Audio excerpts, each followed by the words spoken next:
This program is designed to train youth on the farm that grew up on family farms. We felt there was a need after Curtis Nain's fatal accident down by Slinger here. We started talking about it, that there's not a good way to train young people in the area, so we wanted to bring something back and contacted Ron Knob and a couple other people that had been doing training and helped with the previous program for the last 20 to 30 years, and we were able to put something together in the last 2 months. There's 27 kids that are signed up for this first year's trial run.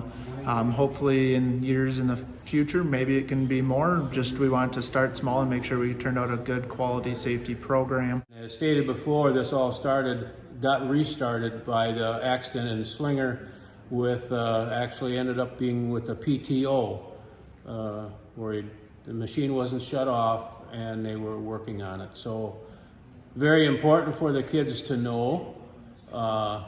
Can you eliminate all accidents? No, that's probably not possible, but we can make them think before something happens. We are hoping that kids are able to learn a general farm safety, not just tractor, but an overall farm safety. We're going to be talking, obviously, the tractor driving side of things, but also feed piles, silos, and manure management, animal side of things, just trying to get a full encompassing safety program. The biggest thing is I'll bring up is loose clothing. People say, well, I don't have any loose clothing, but they got a hooded sweatshirt on and the strings in the hooded sweatshirt.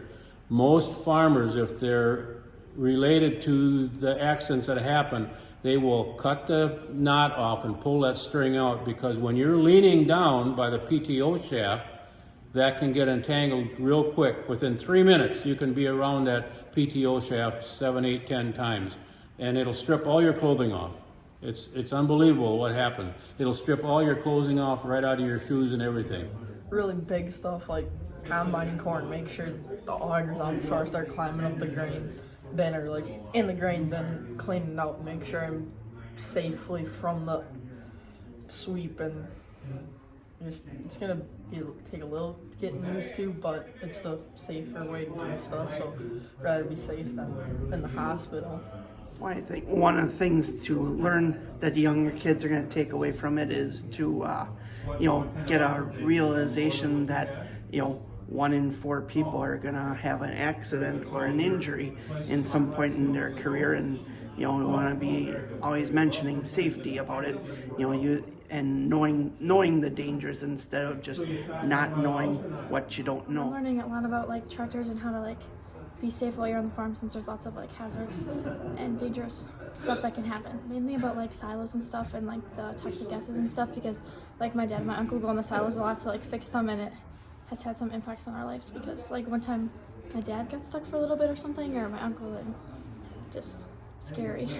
And in the next couple weeks, we're going to be doing a demonstration at Farmers Grain and Feed of somebody being entrapped in grain and how to rescue them and how to avoid being in those situations, along with practice driving tests. Will be next weekend, and the following weekend, the third and final, the students will be taking a complete written exam, as followed by a driving course that they have to be operating a piece of equipment and show the skills that they've learned and that they can do it safely and effectively.